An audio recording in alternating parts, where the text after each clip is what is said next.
Curso de Filosofía 1. Introducción a la cosmología y la astrofísica, es decir, la filosofía de Galileo Galilei. En la clase 1 vamos a ver las ventajas y desventajas metodológicas de las ecuaciones. Entonces, como introducción, la filosofía que se analizará es la filosofía lógico-racional o matemática. Es la base de la física y el pensamiento racional actual. Entonces, es básicamente la filosofía de Galileo Galilei.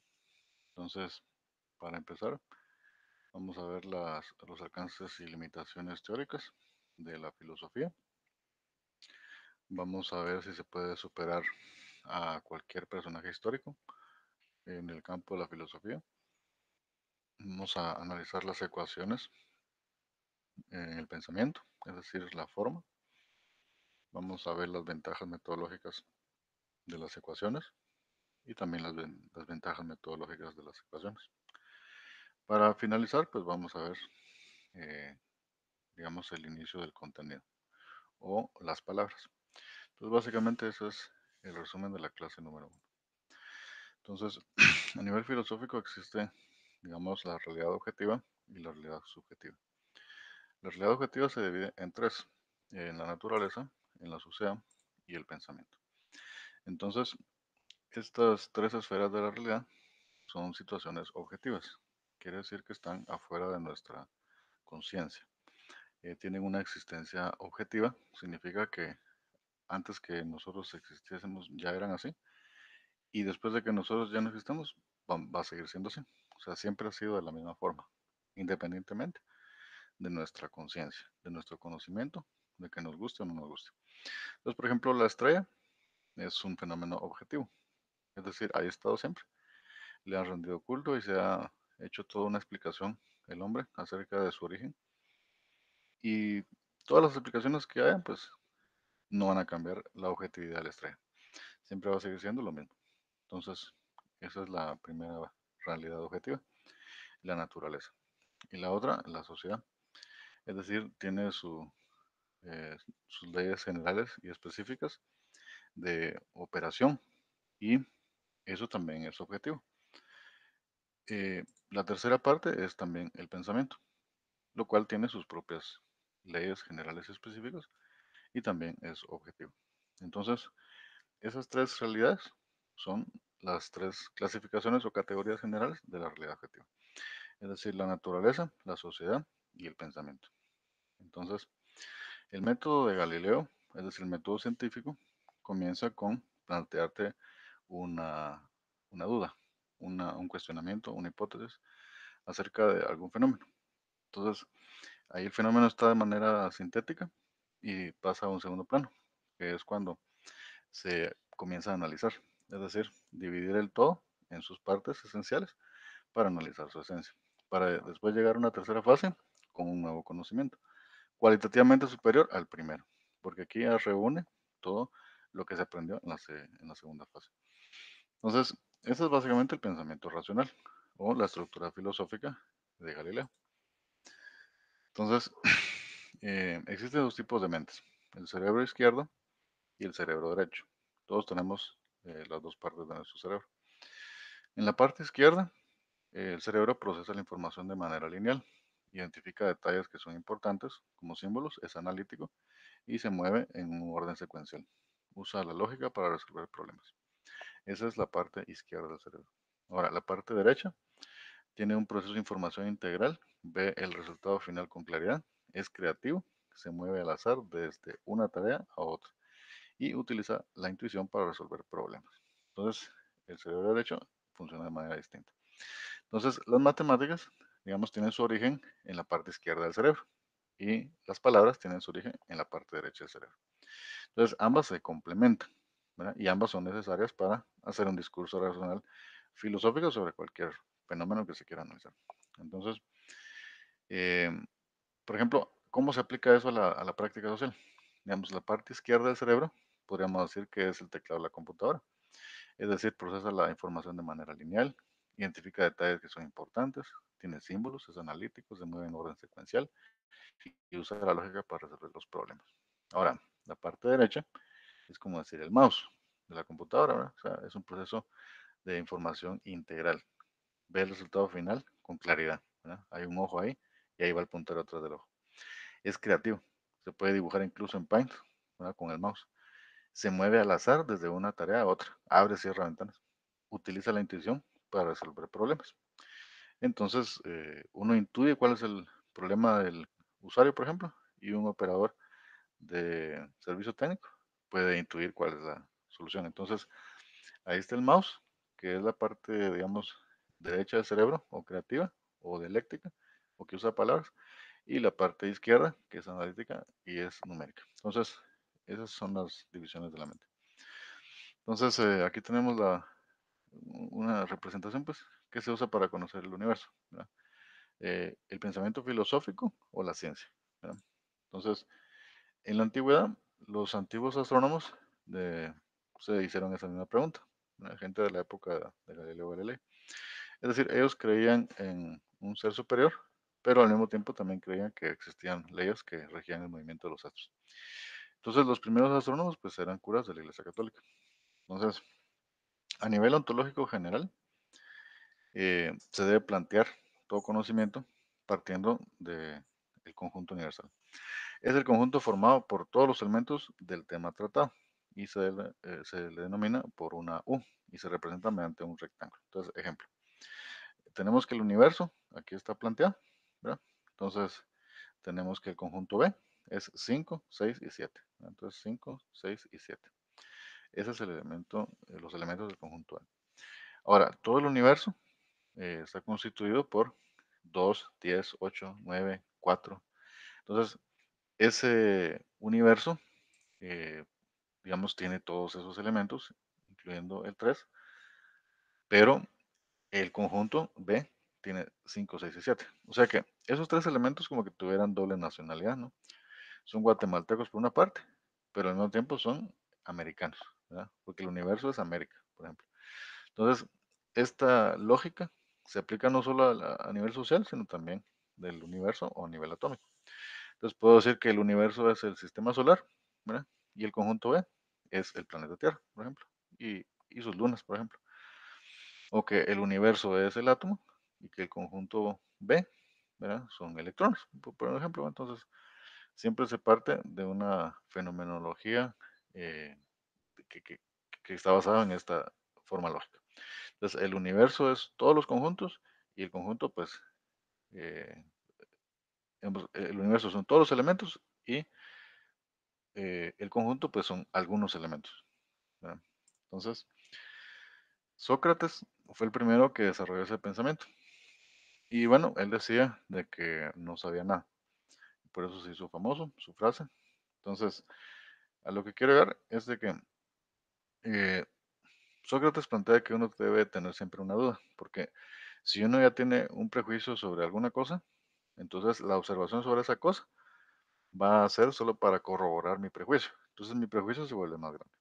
Entonces, decía Sócrates que para poder conocer el universo, yo debo vaciar mi vaso de agua, de prejuicios, debo tirar el agua de prejuicios, vaciarlo para que haya posibilidad de poder conocer el universo. Entonces, él decía que hay que dudar de toda la gente, de todo lo que se ha escrito, incluso hasta de uno mismo, ¿verdad? Entonces, ese es el planteamiento lógico de Sócrates y, y su fenomenología de conjuntos. Por otro lado, Platón eh, era discípulo de Sócrates, ¿verdad?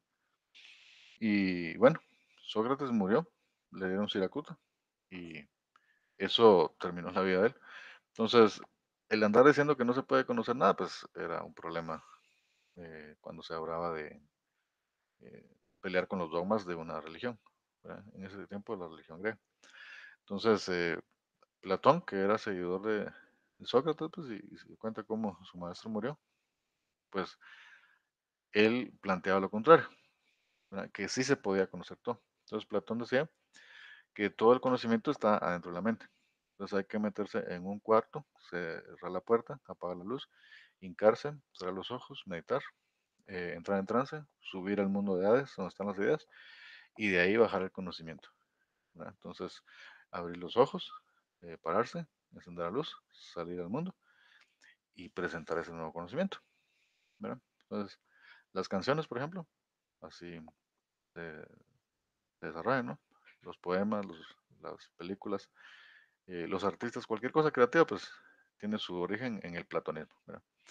Ahora, discípulo de Platón era Aristóteles y contrario a Platón, él decía que había que abrir los ojos, dejar de meditar, levantarse, encender la luz, salir a observar, encontrar patrones, establecer una hipótesis, hacer un experimento, contrastar la hipótesis con el experimento, sacar conclusiones y postular recomendaciones. Entonces, Aristóteles es prácticamente el padre del pensamiento racionalista. Entonces, seguidora de esa corriente, Hipatia de Alejandría siguió esa misma corriente de pensamiento y prácticamente pues se le costó la vida, igual que a Sócrates. ¿Verdad? Una turba de, eh, digamos, fanáticos cristianos en la península de Alejandría, eh, pues la mataron, ¿no? Entonces, eso demuestra, digamos, cómo, digamos, el pensamiento científico también ha sido perseguido, ¿verdad? O sea, el pensamiento matemático, objetivo y racionalista. ¿Y por quién? Pues por personas que tienen una forma de pensar contra la ciencia, es decir, de que el conocimiento ya está dado, así como Platón, ¿verdad? Y que no hay que cuestionarlo. Entonces hay una lucha pues entre Platón, Aristóteles y Sócrates, ¿verdad?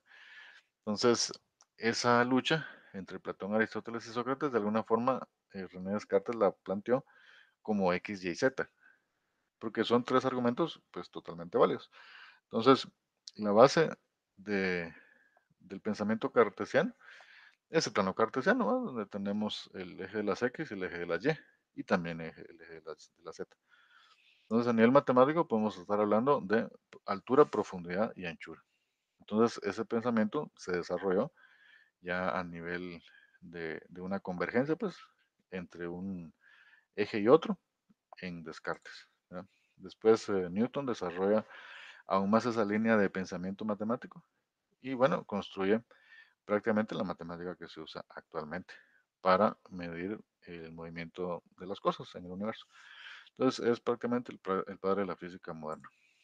Entonces, simultáneamente con él, Leibniz es uno de los científicos que más ha aportado al descubrimiento del cálculo. Y bueno, sus conclusiones incluso rivalizaron con Newton en cuanto a su autoría, pero ya, digamos, el consenso académico quedó de que Newton lo hizo primero. Entonces, pero de todos modos, el hecho de que dos personas lleguen por métodos distintos a la misma conclusión solo demuestran la objetividad del cálculo. Entonces, Hegel no hizo ecuaciones, muchas, pero prácticamente su trabajo se basa en tesis, antítesis y síntesis. Que si lo vemos de alguna forma, es como una forma pitagórica de ver las cosas, de alguna forma regresando a la filosofía clásica griega. Entonces, así decía Hegel, tesis, antítesis y síntesis. Y ese pensamiento, pues, este filósofo Carlos Marx lo utilizó metodológicamente para la investigación social. Entonces, hizo una tesis científica económica donde demuestra la objetividad de la generación de la plusvalía. Y bueno, de eso pues ya se convierte en un libro que simboliza una ideología de una clase proletaria. Entonces, eh, digamos, la objetividad de la tesis, antítesis y síntesis eh, tenía como fin, pues, derrumbar los dogmas prejuiciosos de los estados totalitarios, digamos, religiosos, ¿verdad? De la época de Marx, ¿verdad? Que era prácticamente las guerras napoleónicas. Y eso floreció en la Unión Soviética, hacia lo que actualmente pues, conocemos como el marxismo, ¿no? Que básicamente es como una religión actualmente, que es una tesis científica que la volvieron religión. Entonces en China adoran la tesis científica de Carlos Marx como que fuera la Biblia, ¿no? En Rusia la misma historia. Entonces, eh, así fue como se desarrolló pues ese pensamiento hegeliano aplicado a la economía, ¿verdad? Ahora, Engels, el, el mismo formato pues de tesis, antítesis y síntesis lo aplicó, pero a la naturaleza. Entonces hizo un libro que se llama Dialéctica de la Naturaleza, donde explica cómo la tesis, antítesis y síntesis sirve para el devenir de los elementos de la tabla periódica. Entonces, Maxwell después hace un análisis de la electricidad, el magnetismo, él teoriza que son la misma cosa, y bueno, hace un teorema donde demuestra que la electricidad y el magnetismo pues son lo mismo. Entonces, ahí sale la teoría electromagnética. Entonces, luego Einstein reforma esa teoría electromagnética con la relatividad especial, diciendo que la energía es igual a la masa por la velocidad de luz al cuadrado.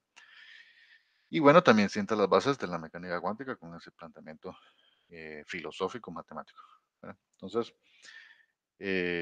Einstein, a pesar de que desarrolló pues la relatividad especial, es más conocido por la relatividad general, la cual constituye, digamos, como una reforma de lo que planteaba Newton, porque Newton decía de que los objetos grandes atraen a los pequeños, pero no decía por qué. Entonces lo que hace Einstein es explicar por qué. Y bueno, la razón es que si uno se sienta en una cama, por ejemplo, entonces deforma la tela espacio-tiempo, y si uno tiene una pelotita, esta roda hacia donde está uno, porque la masa es superior, y bueno, esa deformación hace que la pelotita inevitablemente ruede hasta donde está yo. Entonces, así le pasa a la estrella que nos rodea, ¿verdad? Entonces, su halo gravitatorio deforma la tela espacio-tiempo, y bueno, los planetas están atrapados en ese halo gravitatorio. Él propuso un experimento de que la luz de Venus, al estar detrás del Sol, iba a poderse ver aquí en la Tierra. ¿Ves? ¿Por qué? Porque la deformación espacio-tiempo de la estrella iba a hacer de que el límite de esa deformación hiciera que la misma luz se deformara y le diera la vuelta al punto que nosotros lo pudiéramos ver. Y como se pudo comprobar el experimento, entonces ganó el premio Nobel de Física porque es un planteamiento filosófico matemático que puede demostrar, digamos, a nivel experimental. ¿Cómo? Con la observación, ¿verdad? Entonces, hasta ahí llegó él, ¿verdad? Y bueno, el pensamiento de Galileo, el pensamiento científico, entonces no, nadie ha dicho lo último en cuanto a la gravedad ni en cuanto a la energía. Entonces, a diferencia de, digamos, los dogmas religiosos, la filosofía científica, ¿verdad? Hace una explicación del universo, qué somos, de dónde venimos y hacia dónde vamos, pero desde un punto de vista objetivo y racional. Entonces, el siguiente fue Niels Bohr y él hace pues prácticamente uno de los aportes más importantes a la física, que es la aplicación estadística a los fenómenos subatómicos. Entonces ahí surge la mecánica cuántica, ¿no? Entonces, la mecánica cuántica, aquí puse a Stephen Hawking como un representante porque, digamos, reúne pues todo el pensamiento de las partículas subatómicas. No es de que él haya escrito todo, pues, de hecho solo hizo un resumen. Entonces, pero lo puse así solo para simplificar, ¿verdad? Entonces, aquí está Peter Higgs, que es otro científico que ha demostrado, digamos, a nivel teórico que existe una partícula que no tiene masa. Entonces, ese le conoce como el bosón de Higgs.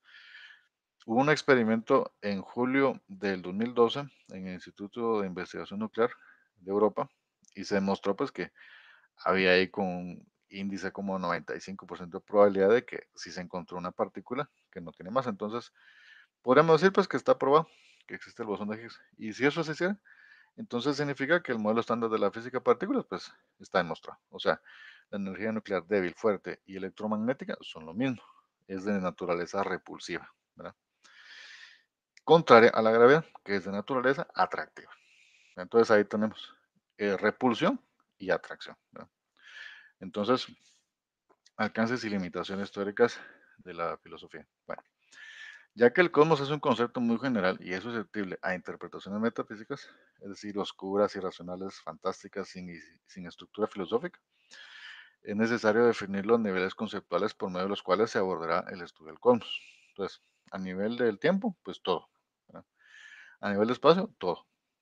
¿Y en qué esfera la realidad objetiva? Pues en la naturaleza, ¿no? Entonces, como es bien sabido en la filosofía dialéctica, la realidad objetiva se divide en tres esferas. Uno, la naturaleza. Dos, la sociedad. Y tres, el pensamiento. Y a pesar de que en esta obra se hace referencia a aspectos sociales y aspectos del pensamiento, el principal enfoque es analizar todos los ciclos de la naturaleza en su nivel más general, es decir, en el tiempo y el espacio. O sea, la formación de nebulosas, cúmulos de galaxias, sistemas solares, planetas y etc.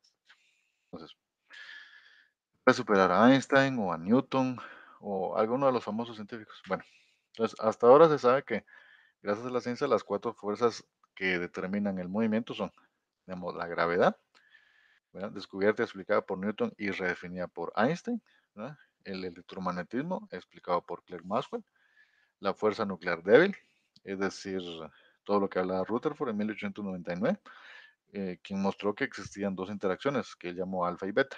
Villard en 1900 mostró la existencia de una radiación que llamó gamma, y Enrico Fermi en 1934 que propuso que debería existir una fuerza que no fuese electromagnética ni gravitatoria, que mediara en los procesos radiactivos. Y en 1967, pues Sheldon Glashow, Abdus Salam y Steven Weber describieron la teoría electrodébil, ¿verdad? Entonces, la teoría electrodébil es como decir que la teoría electromagnética y la teoría nuclear débil son lo mismo, ¿verdad? Eso significa electrodébil, ¿verdad? Ahora, la fuerza nuclear fuerte, 1935, es el modelo de Yukawa, que explica satisfactoriamente muchos de la fuerza nuclear fuerte. Entonces, Einstein quería explicar una teoría del todo usando únicamente gravedad y electromagnetismo. O sea que él no había teorizado en cuanto a la energía nuclear débil y fuerte, ¿eh? Y porque eso se analiza a nivel subatómico. Entonces, desde ese punto de vista, pues Einstein se quedó atrás porque él no teorizó en cuanto a las partículas subatómicas, ¿verdad? Entonces, así es la ciencia, así es este modelo de pensamiento filosófico, es decir, nunca está acabado, siempre está en evolución, siempre está en proceso y siempre se puede cuestionar y revolucionar todo desde sus simientes más básicas, ¿verdad? Entonces, esa es la diferencia del método científico y filosófico versus el método platónico, pues, donde se basa de que todo viene revelado, ¿verdad?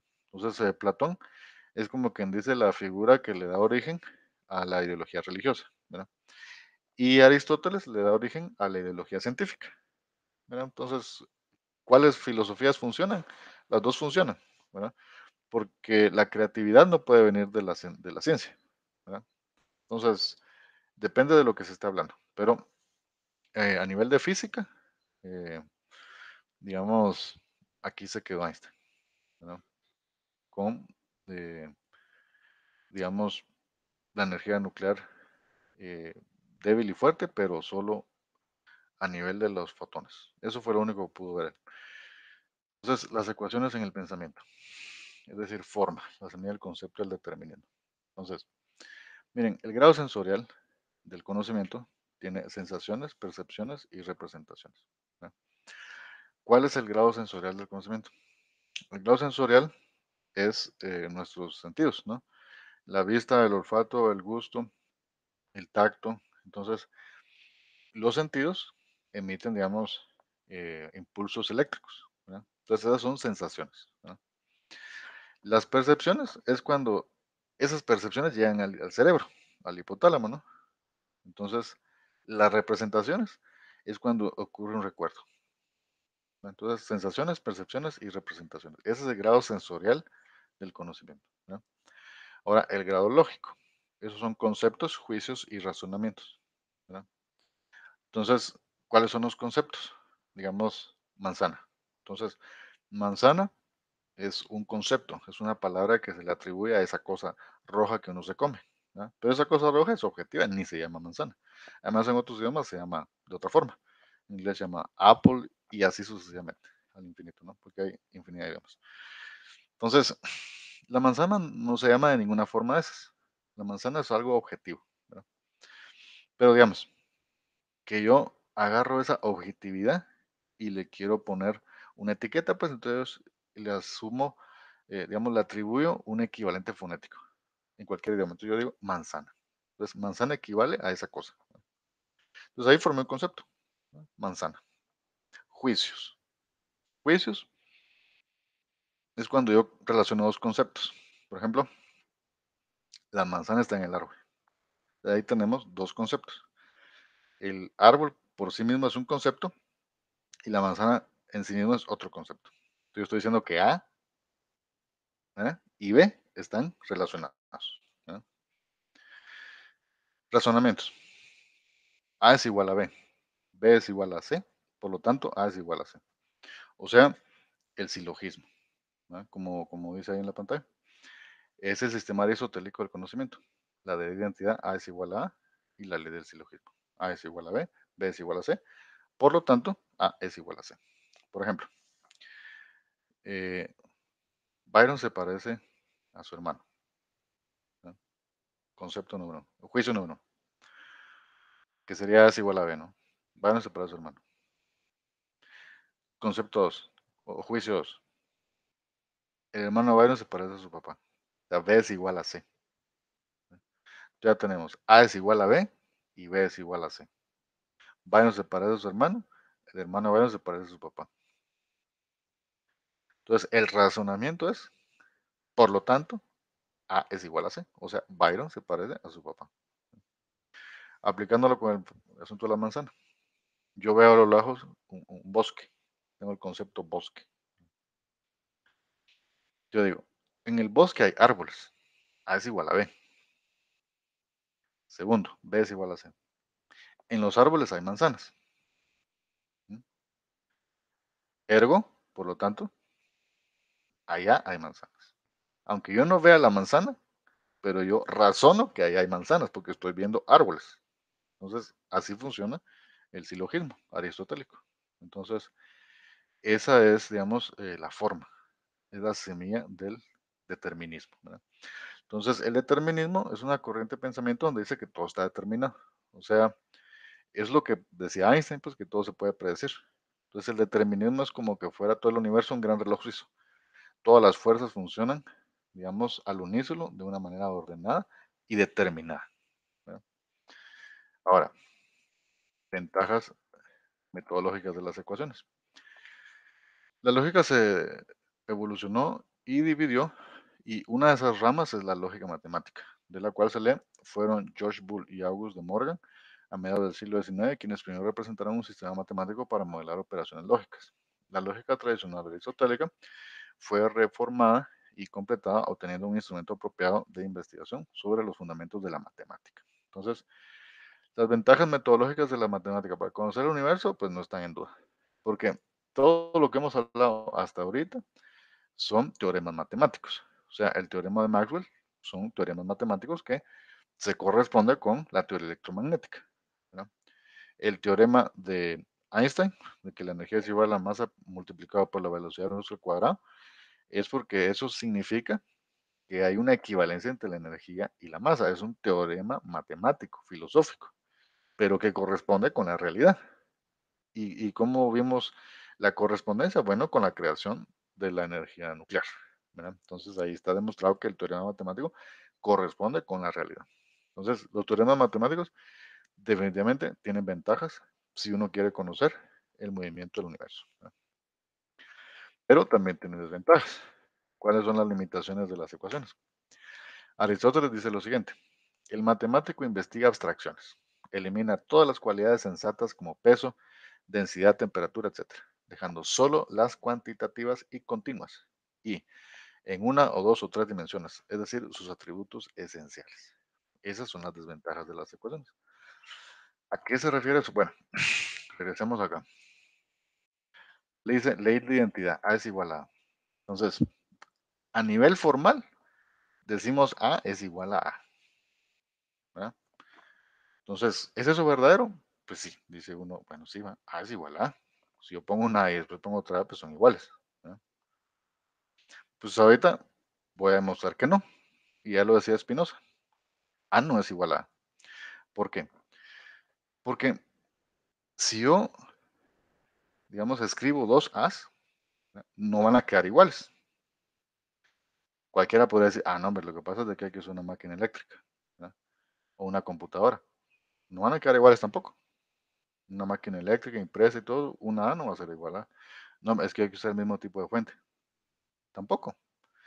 Porque si está impreso, cualquier lupa va a revelar que las dos A's, aunque sean Arial 10, no van a ser exactamente iguales, ¿no? Entonces, así podemos llevarlo al infinito, pues entonces A no es igual a A, ¿no?